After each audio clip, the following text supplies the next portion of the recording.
Good morning mga titos, daddies at kuya. Ang episode na to ay tungkol sa inyo.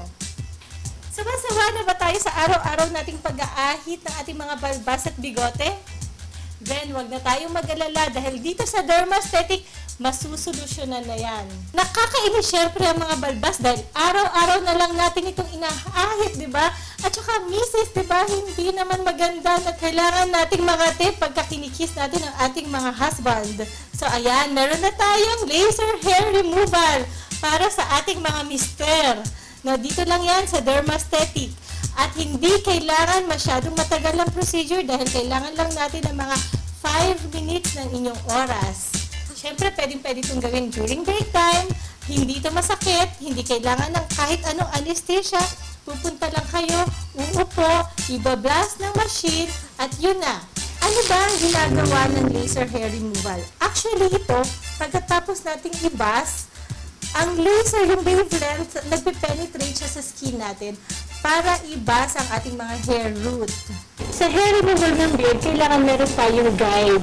So, advisable na pumunta kayo sa clinic na meron pa tayong hair para yung mga nalaman kung saan natin ibabas. Normally, inaalis na, pagkadating sa clinic, inaalis na rin ng mga attendants yung mga hair para pag nagbas ng laser, dire-diretso dun sa roots. Pagkatapos na unti-unti yung namamatay at every time na may tutubo na hair, magiging manipis na. Sometimes hindi na natin kailangan ahitin and there will come a time na hindi na yun tumutubo. Although of course, this procedure is permanent hair reduction na halos hindi na natin talaga kailangan mag-ahit. Hindi siya total hair removal kasi may mga chances pa rin na medyo babalik pa rin siya. Na mga after ilang months or years, babalik na naman, then kailangan na naman natin magpa-retouch or magpagawa na naman ng hair removal or hair reduction.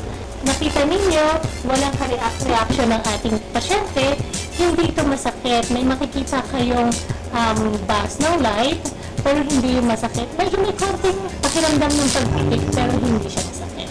Hindi natin kailangan ng anesthesia dito. More of ultrasound gel lang ang gamit dito para lang medyo malamig ang pakiramdam ng pasyente. Pero of course, this procedure needs series of sessions. Like for sa balbas at saka sa bigote natin, sometimes kinakailangan mga 10 to 20 sessions. Ang interval nito should be at least about 2 weeks to 3 weeks. Siyempre, ang balbas at bigote, hindi yan nakukuha ng isang beses lang at hindi yan nakukuha ng paggising natin, wala na. Siyempre, kailangan natin ng series of session, lalo na kung balbas sarado tayo, no? With this procedure, medyo mababawasan na natin ang gastos natin sa pagbibili ng shaver.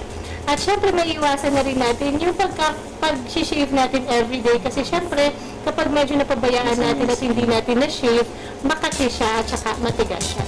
Syempre, iba na ang trend ngayon. Kailangan mas malinis na ang face, hindi na masyadong uso ang balbas sarado. Kaya, para maging managed feel ang dating natin, pumunta lang tayo sa Dermaesthetic. At ayun, in less than 5 minutes, balbas maalis at ang ating machong mukha ay mas magiging malinis. Ito po si Dr. Eclipse. Good morning, boss.